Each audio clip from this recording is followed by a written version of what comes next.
आदरणीय कुमार विश्वास जी आम आदमी नहीं रहे। वाह, ये नया था।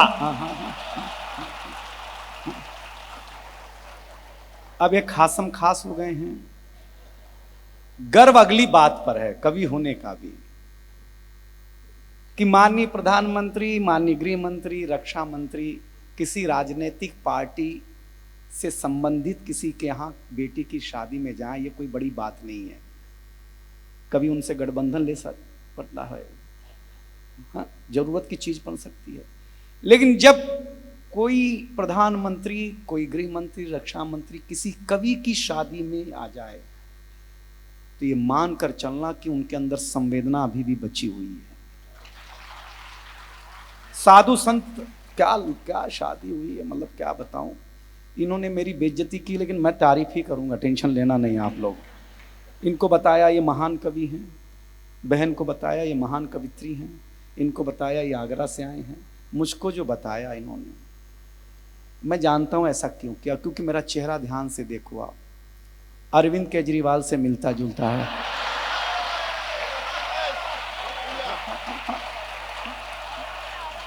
तो मैं इनसे इज्जत की अपेक्षा ही नहीं कर सकता भाई साहब।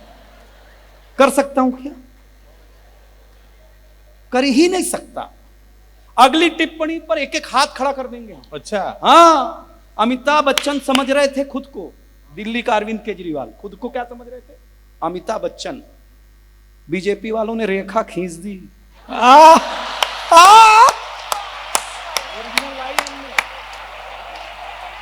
ताली बजाई, अच्छी बात कही कि नहीं की? आप बताइए, कमाल की बात है।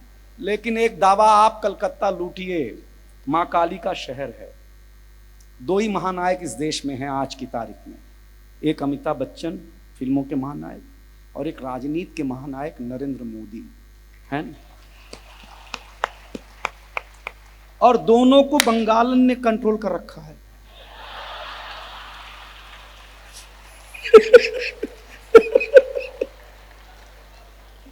दोनों महानायक को, एक को ममता दीदी ने, एक को जया बच्चन ने। तो आप कितने महान है, अब पे ताली न बजाएंगे तो किस पे बजाएंगे आप बताइए भाई साहब। मैं गलत कह रहा हूं क्या? अच्छा है। हाँ, दोनों।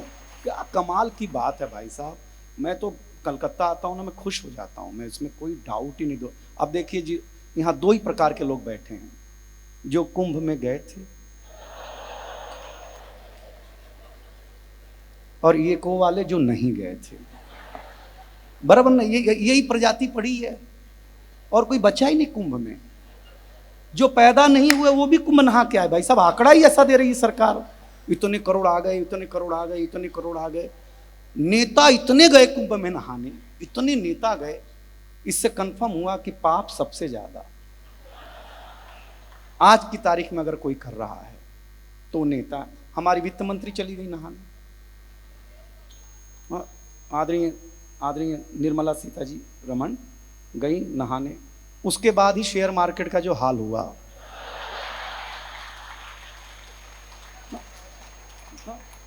शेयर मार्केट और वित्त मंत्री एक ही साथ बूढ़े। वो तो बाहर आ गई क्योंकि उनके पास मोदी जी का हाथ था। शेयर मार्केट वहीं का वहीं रहा भाई साहब। हाँ, अच्छा, वो जैसे ही बाहर आई तो एक नागा बाबा दिख गए। वो बाबा के पीछे पड़ गई, आशीर्वाद लेने लगी। बाबा आशीर्वाद दे दो, बाबा आशीर्वाद दे दो, ये हो जाए, वो हो जाए, हो जाए। बाबा नागा बाबा 10 मिनट सुना, 15वें मिनट में भड़क गया। वो बोला मैं नागा बाबा हूं ही नहीं, मैं भारत का टैक्स पेयर हूं।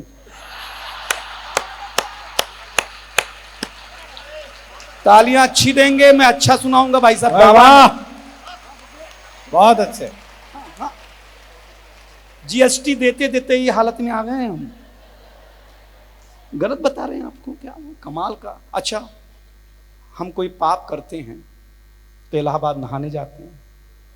जब इलाहाबादिया ही पाप कर रहा हो,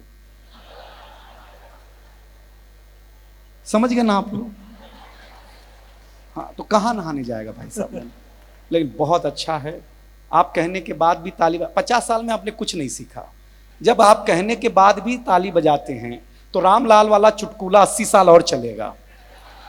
हाँ, अध्याय समाप्त हुआ, आपको ताली बजानी है, मैं बता दिया करूंगा कहाँ हुआ। कोई तनाव लेना नहीं, क्योंकि मेरे पास जो समय, कुमार विश्वास जी हैं आज इस मंच पर, आप सौभाग्यशाली हैं। इस दृष्टि से मत देखिएगा कि वो पैसा बहुत ज्यादा लेते हैं, बच्चा वो हमें नहीं देते, ये अलग बात है।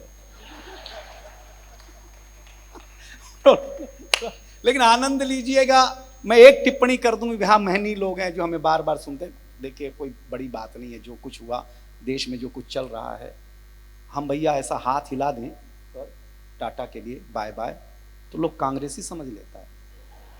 साइकिल पे चल दें तो समाजवादी पार्टी हो जाते हैं, भगवा पहन लें तो बीजेपी वाले हो जाते हैं, हाफ पैंट पहन लें तो आरएसएस के हो जाते हैं।